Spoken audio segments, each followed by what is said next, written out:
Ladies and gentlemen, the jig is up. Krankendow has taken down Aoud64. Yes, that's right, he did it. Not on this channel, but on Alex Gaming's channel. Let's see if Aoud remains flawless on our reality and our version of the games, or if we are going to end up seeing something different out of this Catalyst 2-piece that we've got between our players. Krankendow is a very stylish... is this Dark Sapphire again, or is this Cosmic Cobalt? I'm gonna say Dark Sapphire. Hell yeah, he's the Zerg in the bottom left, and Flash in the Pumpkin Terran in the top right. That is Aoud64, our good friend. I'm trying to think of the other alt IDs he's had. But yeah, good friend. Classic pro gamer from way back, from an era, probably before even I was paying attention to competitive StarCraft. I was too young. I was dribbling as a baby. I did technically play StarCraft. Like, I have vague memories of StarCraft being a game that my father brought home, and my elation at finding out that they made a part 2, which was actually Brood War. But in my head, I was like 4 years old when StarCraft 1 came out. So Brood War came out within a year of that, I believe. And I was like, oh, damn. And, you know, even at 5, at that point, I probably was 5. Maybe I was still 4. Birthday's in October, so hard to remember. But even back then, I thought, I extrapolated, this means there'll be a next part in a year, and then another part in a year after that, and it just kept going. And you know what? Sometimes things stick with you. And so I basically made my own part 3, 4, 5, 6, 7, whatever you would call Cosmonarchy at this point. I mean, if Brood War added, 3 Protoss units, 2 Zerg units, and 2 Terran units, as well as the required upgrades in technology and stuff like that. So if Brood War added that, then we can say that they added 7 units, approximately, and Cosmonarchy's added like 150 or something crazy. So, I don't know. You guys figure out the math on that. I feel like we're basically the umpteenth expansion, the nth expansion. StarCraft N, apparently. Hurakan on the way. He is going to be having to dealing with these 2 Zethar cores. Krankendow's gotten pretty adept at sort of reposting this early Hurakan assault because it just happens so often. This is yet another game where Aoud64 has gone for a stockade wall, a forward stockade as part of a wall. We did look away from Ahmed dying. That was intentional. I don't like to see my hero die. But an anchor is coming down. The Ministry is already on the way. Very, very textbook here from Aoud64. He likes his fast expo style. Now, will Krankendow realize that? He's going for that kind of thing and go for his own fast expo? You know? Really, I think the value of the Fast Expo isn't necessarily in the economy or the larva. The larva is probably a bit better than the economic gains you're going to get that early. But realistically speaking, in my opinion, you want the frontal control for being able to put Kagura here and a lot of static defense. We saw how impactful the static defense was in assisting Krankendow at holding this kind of thing. But he's getting his Hydrith first. He scouts again that the anchor is in there, and that so far he's only seen 1 stockade. That's actually all there is right now. Preemptive transfer of 5 Masons down the ramp. Aoud will be saturating his expansion quite nicely. And I'll be taking a sip while you guys ponder. What does he mean by donate on coffee? I actually have some pretty exciting news that I will share on a YouTube post later on this weekend. Expecting exciting things to continue happening. Fast Avaleth. Okay, Krankendow, I mean, it's not super fast, but it's faster than it has been in the previous games. He will confirm that this is a macro-oriented build. There's a few ways that you could do this, and I feel like if you're going to be more aggressive, maybe going Vornath into 1 pair of Naths would work, although it would be more gas-intensive than just making a single Avaleth, and put you into a more aggressive opener, right? But just doing that would force probably 1 or 2 watchdogs in each base. So it's not like the Terran would just freely sit there and let you do that. They would have to respond to it, right? So I feel like that's kind of interesting. But going the Avaleth gives you the ability to be a bit more flexible. You got the Hatteras about halfway done. You got the triple stockade adds with the Vestry. So we are going to see that happening. And when you fly in and you see this is all that my opponent has, and it's like only now coming online, that does tell you that, yeah, he went for an Expo earlier, right? So that gives you a little bit of context clue as to what the Terran actually has. So much of StarCraft 1 at the pro level is mapped out, because there has been decades, literally decades, of constant work back and forth on the player's side. and development in terms of meta as far as what kind of maps are viable, what kind of map architecture is there. We're a ways off from that, right? Like, and you know, something like this, right? This turret placement, if you will, this watchdog placement from Aoud wouldn't make sense in StarCraft 1 because the mutas would just fly past it and hit the basins, right? Or the SCVs, right? So that's the kind of thing that you got to watch out for. Whereas, like, in this case, it's clearly here to stop, like, Ovoleths from coming in because they're slower, and so they take more hits of it. They have to risk more damage to get a scout off. Like, that's why Aoud has done that. It's a very different call and response type thing. And so because we don't have all of that meta mapped out yet, it's hard to know exactly what the timings are. And you're going to find more cases like Krankendao scrambling for his defenses. He has his Ysera cores. He has his Quasilisks in the concave. I like it overall. He should actually have quad circuit up in time. Well, maybe not. Maybe it'll only be 3. In fact, Aoud starts the charge before the other 3 have even finished. And the Ysera cores need to engage into that backline. Remember, the Cyprians are a big amount of the damage dealing here. And yeah, it looks like they were hung up on those Ysera cores off to the right. Very, very nice hold there from Crank. It doesn't really look like Aoud has kill pressure anymore. And again, I feel like there's a couple of things that you can do as Zerg to stuff this. You can do what Krankendao has evolved into doing. You can go for Shroud instead of Den and just get Lakes. What are the bio going to do at that point? Not much. You need to wait for a star pad. And that's going to slow down your ascendancy up the Covenant chain, where we're getting into that mid-game bio army. If you watched Alex Gaming's video, which I will link in the description and, of course, probably in the pinned comment.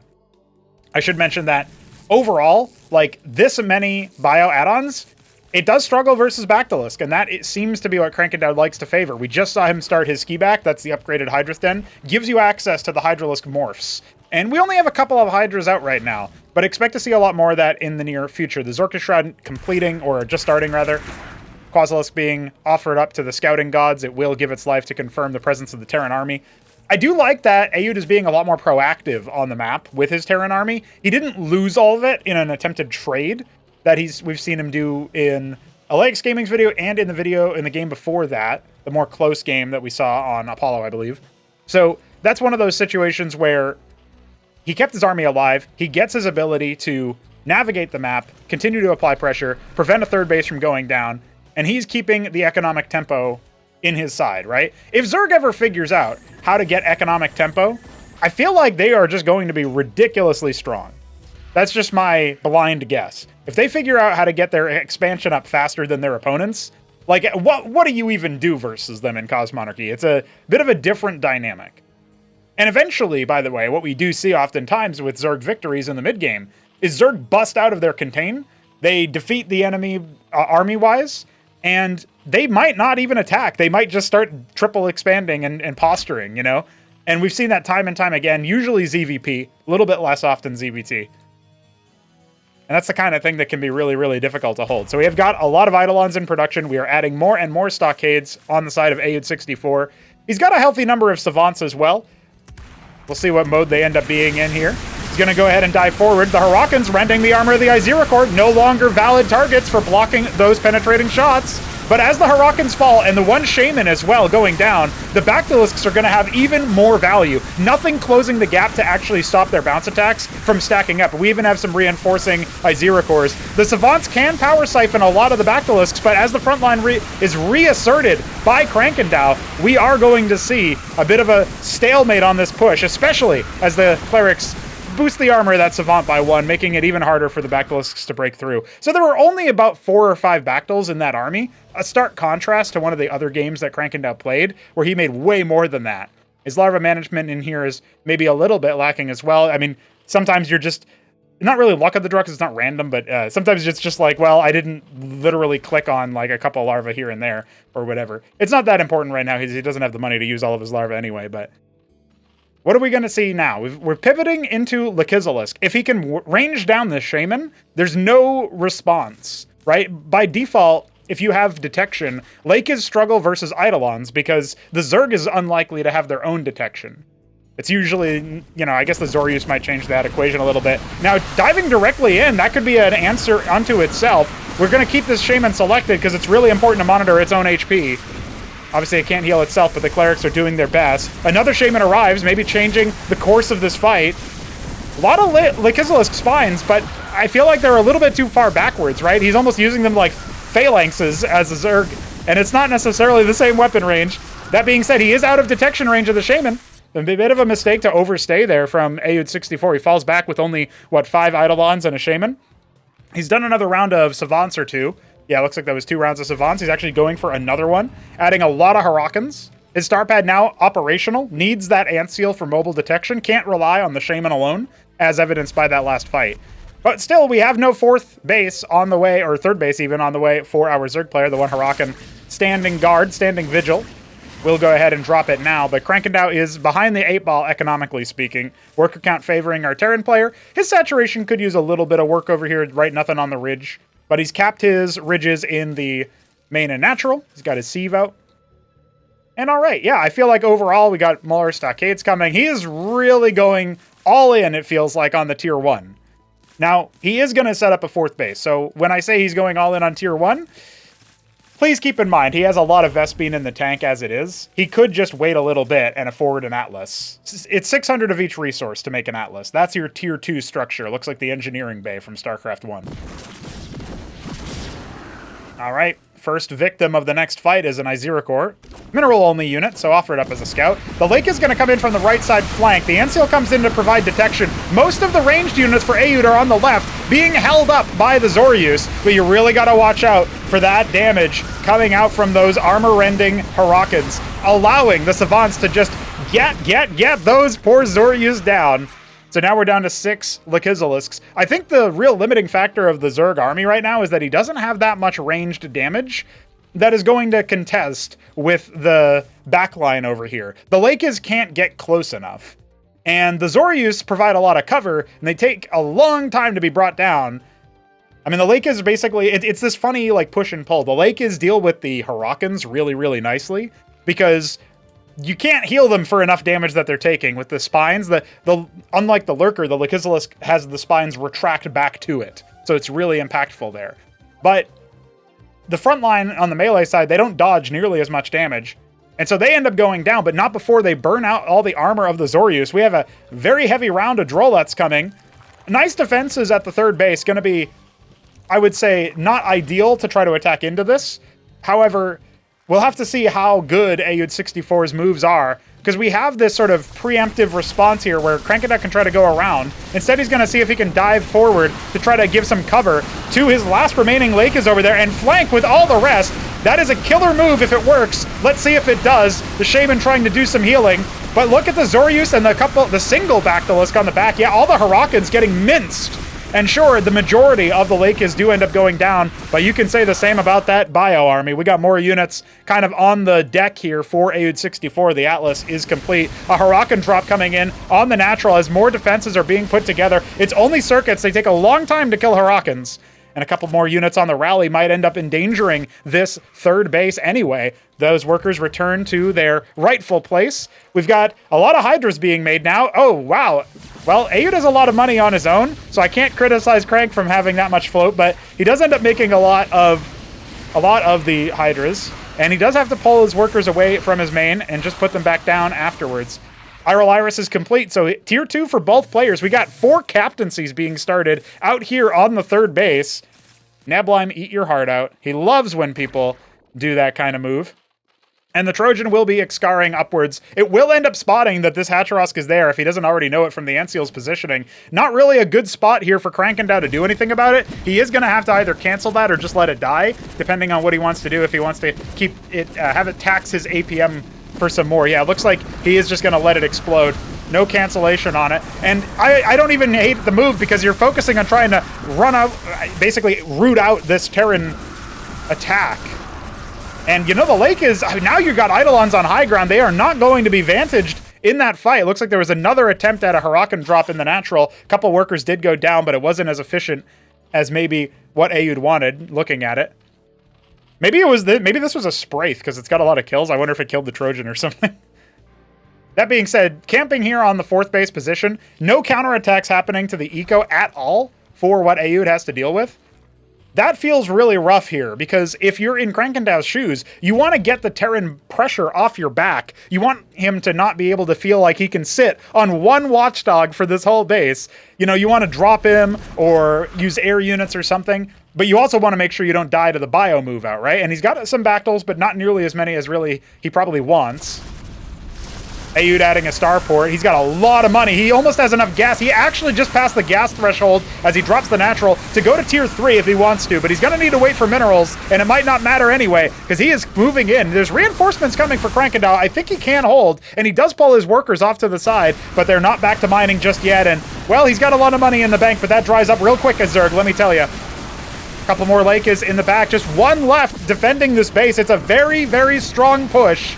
And at this point, the Lakers needs to fall back.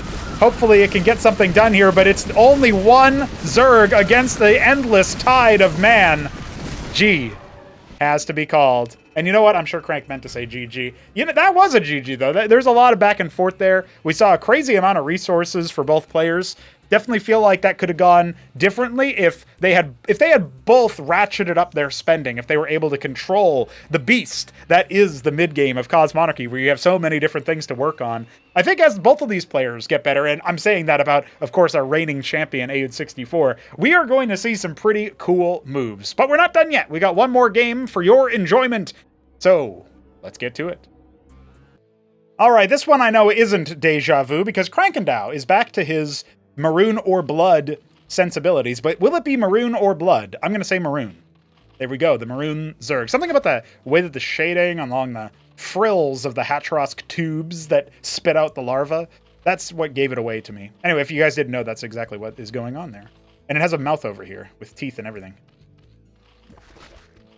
All right, anyway, enough looking at that architecture. We've got the much more confusing Terran architecture. I still don't know what the Ministry is supposed to be or Command Center in StarCraft 1. I have no clue what they envisioned for it. It doesn't even compute to me. But it is the Pumpkin Terran in the top right. That is Aoud64, and he's going Fulcrum first. He's changing up his playstyle. So we are going to see Krankendao go for a pool into a Larvosk.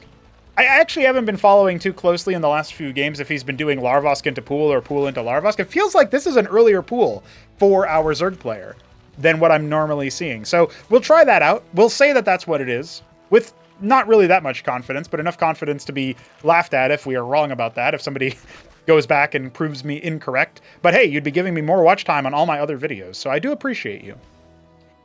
Droleth Scout moving across. You know, in the last couple of times, we've seen Crank just pull his Droleth Scout back, like halfway through, and I wonder what that is. I never really commented on it, but it's like he doesn't want to lose it to the Hurakan or maybe to the Vulture if he thinks it's a Vulture. And so he moves out just to see if there's anything that's going to meet him in the middle, maybe? That seems to be what he was doing. And then he pulls back after he gets like close to Aoud's base. But in this case, it looks like he's going to go all the way. I don't know what exactly that was, but that's... I think Krankendao does think about the game quite deeply, I would say. And so, to me, to my read, oh, he's going to get in here and see a second Fulcrum be made. So 2 Fulcrum before expand means that you're not going to expand for a little while. That's actually a really big, consequential scout, in my opinion. The Zets will have to hold by the ramp, exactly what we see Krankendao doing, because you want to be able to catch the Vulture as it comes up and doesn't have vision up the ramp. You can actually attack it a little bit and kind of scramble its positioning, even though obviously it outruns those Etheric. So I do think Krankendao thinks about the game on a pretty deep, like, mind-gamey level, if you will. So that's one of the reasons why I was thinking of, like, what is he doing? Like, he is kind of a couple layers deep into the strategy sometimes. And that's cool. I mean, it's very gratifying as the developer of the game to be like, yeah, hell yeah, we see people doing that. So a little bit of a mind containment happening over here. Aoud still gunning ho on the Vulture push. He's going up to 6 Vultures. So sometimes we see Terrans go into Goliaths or Cyclops earlier than this. I'm keeping watch to see if there's any Masons or any movements to actually take an expansion, but it doesn't look like it. He's got a lot of money for it, but there's the 2 Goliaths, so it is going to be a more aggressive push. Mine coverage over here. It'll see if there's a Hatrosk deployed on location for any reason.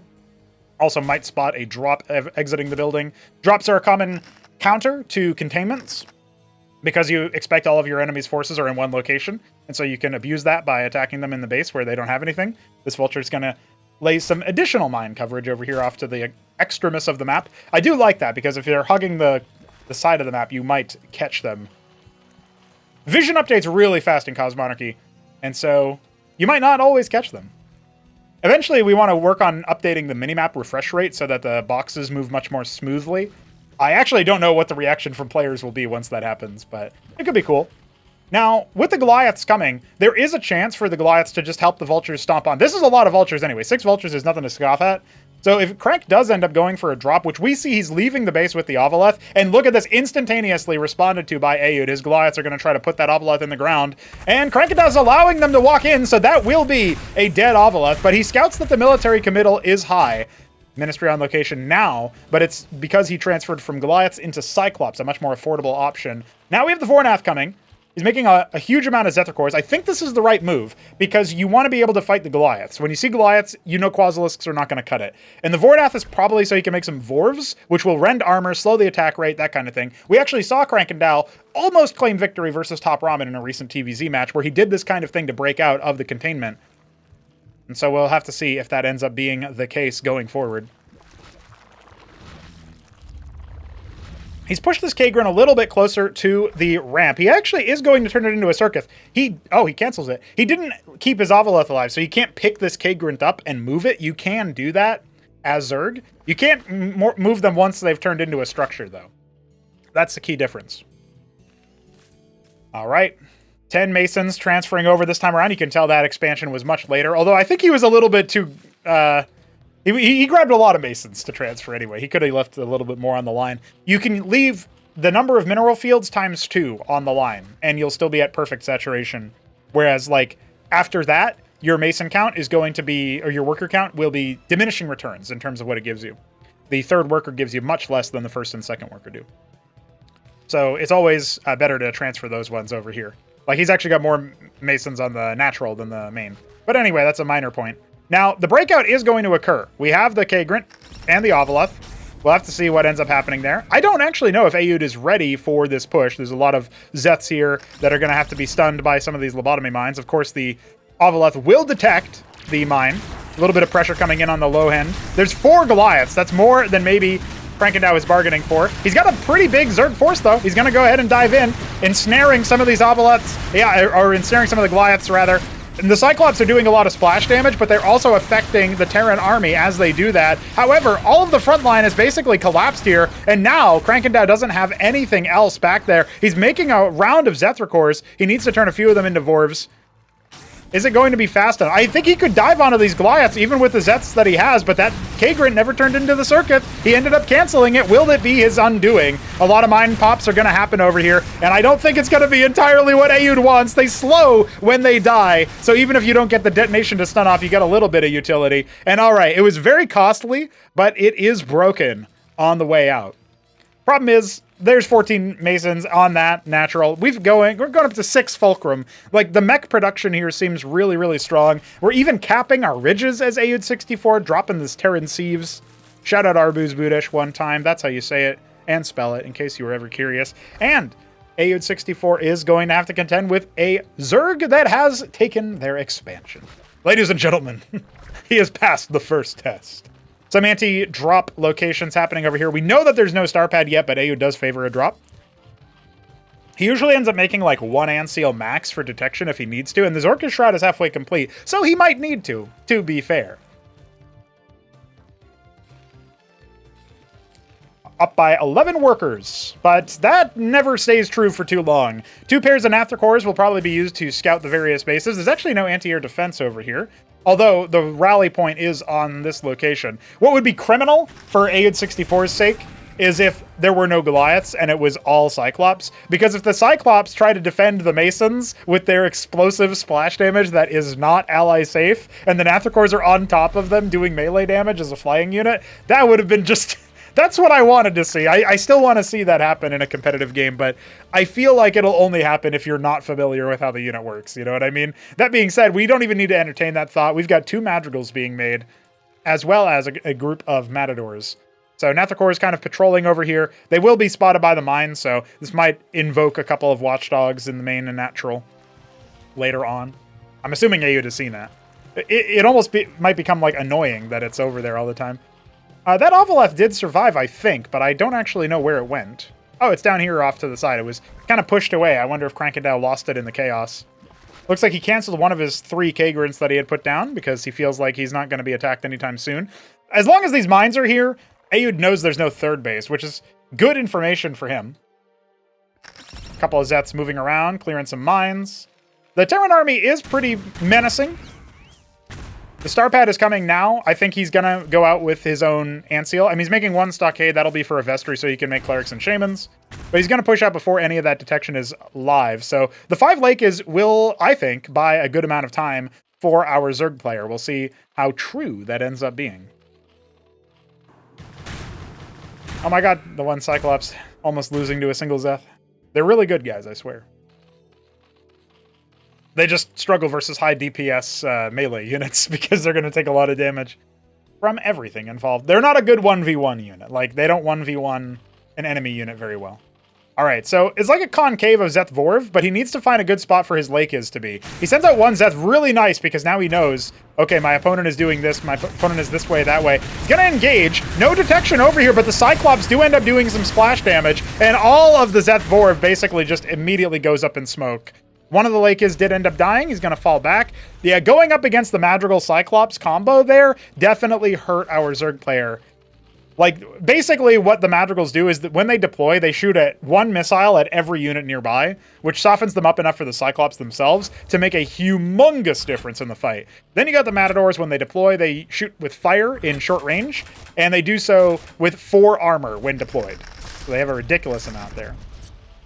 Good Lurker Spine to clear out one of the set of mines. He's going to go ahead and sacrifice a Vorvikor. All good there, I suppose. I'm looking to see what we have here. The Ant Seal is on the way. A second one, too, in production. All right. The Zoryus are here, and they're going to be a lot harder than the opponents to deal with. However, a couple of those mine hits are really quite big, and when you stand on top of your Lakes, they're going to take friendly splash from the Cyclops. That being said, Krankendao is going to push forward here. His Ensnare from the Brood Spawn and from the Vorvikors, more than enough to clear some of these Goliaths, and now he's got a horde of Zethrakors that are not going to make it any easier for our Aeud 64 Goliaths to get out of dodge. So he's going to fall back. He had his Phalanxes moments away, it feels like, from setting up a very powerful push. Now a third base on the way for our Zerg player. He's got lots of minerals, so he can definitely afford, he can actually afford going straight to tier 2, and so he does. A lot of money in the bank here for our Zerg player. And the Droleth is going to get stunned by a couple of mines on the way, so he is going to need to be reset. It might have been a little bit ballsy to try to dive forward with the units that he had. The reinforcements are going to kneecap him, and I think he kind of needed those Lakes. Sets up the hatch. Good to go there. Iral Iris only a quarter of the way there. Yeah, I feel like this might be an anti-timing for Crank. He might have needed to either, like, spend down his money a bit faster or just delay tier 2 so he could get more combat units. As it stands, he's only got, what, 5 larva-producing structures. So his army production is a little bit awkward because you do need more combat units than the opponent as a Zerg player, right? So he ends up having to cancel the hatch. No third base for Aeud, but it is almost complete. Yeah, I think actually Crank is not too... he's not too sad about this. Because, like, I, as Crank, would not be too sad about this. Because I know the Terran player could probably just crush me. He's actually giving me a little bit of time to do things. That being said, a whole horde of extra Lakes are here. We don't have the same level of Vorv Zeth to come in and help. This is a great flank of the Lakes, though. He is going to go ahead and dive in, clearing out one of the Madrigals. Oh, but the Phalanxes are turning their tail on them. There wasn't that much on the Zoryus front. A lot of those end up going down. Yeah, that is it. Krankendao had a lot of money in the bank, but not a whole lot of larva, it looks like. And as a result, not a whole lot of military units. I loved his flanking position with the Lakes. That looked so beautiful. But all of the mech units ended up kind of like concentrating off to the right-hand side. And the few that weren't were dealt with, but weren't necessarily the heavy hitters. The Phalanxes really took a turn for the worse. So, you know, everybody sees the video that Krankendao won in, because it was on Alex Gaming's channel, but you all see, you insiders, you Cosmonarchs that are a bit more dedicated than the rest, you guys watched every single game and you saw that Aeud 64 knows a thing or two about this matchup. Thanks for joining me, and we will be back tomorrow for more Cosmonarchy. So, until then, make sure you win your games, don't die, and donate on coffee.